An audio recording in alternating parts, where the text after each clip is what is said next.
Magandang araw po.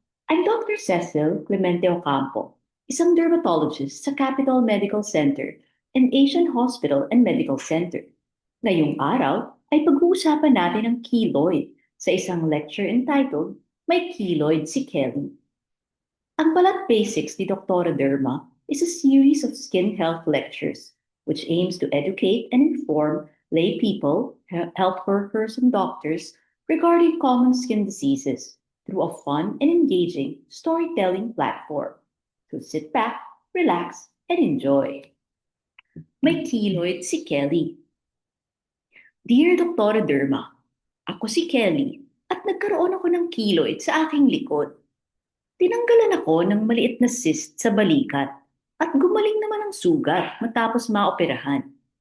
Matapos ang ilang buwan ay nagsimulang kumati ang scar mula sa operation at ito ay namula, tumigas at lumaki. Ngayon ay doble na ang laki nito, mapula at makintab. Masikip ang pakiramdam ng balat ko pag gumagalaw at minsan ay makirot at makati. Nababahala na ako sa aking keloid. Ano ba ang pwede kong gawin, Dr. Derma? Huwag kang mag-alala, Kelly. May lunas ako sa iyong problema. Pero bago natin gamutin, ano ba ang keloid? Ang keloid ay abnormal reaction ng balat sa wound healing o scar formation. Ang fibroblast na gumagawa ng collagen sa taong may keloid ay masyadong aktibo, kaya sobra-sobra ang paggawa ng collagen sa peklat.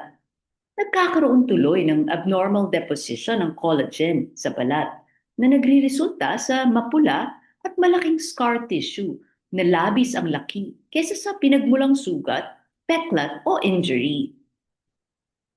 Paano ginagamot ang keloid?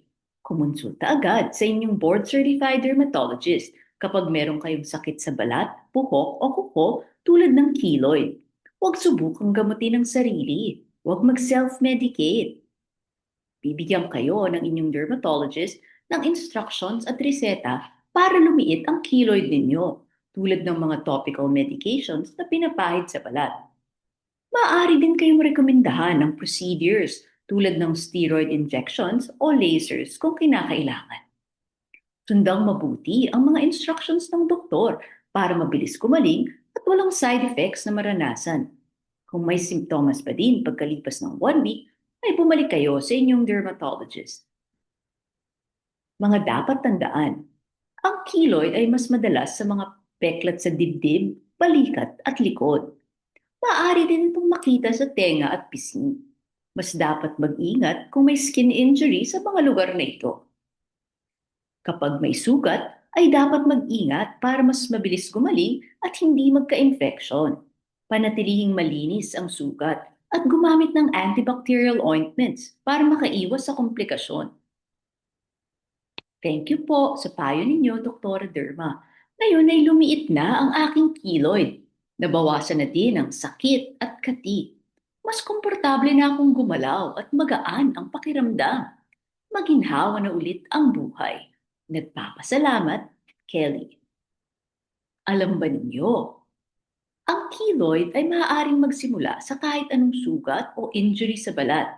Injection, acne, kagat ng insekto, burn wound, or body piercing. Ang pagkakaroon ng sugat ay genetic, kaya't dapat mag-ingat kung may kamag-anak na may keloid o kung nagkaroon na ng keloid sa mga dating sugat. Thank you po sa pagpapanood nyo nitong video at sana ay may natutunan kayo tungkol sa keloid.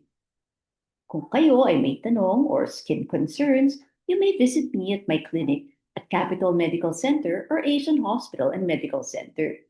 Maaari nyo ring panoorin ang mga ibang Dr. Derma videos and shorts sa TikTok, YouTube, Facebook, and Instagram.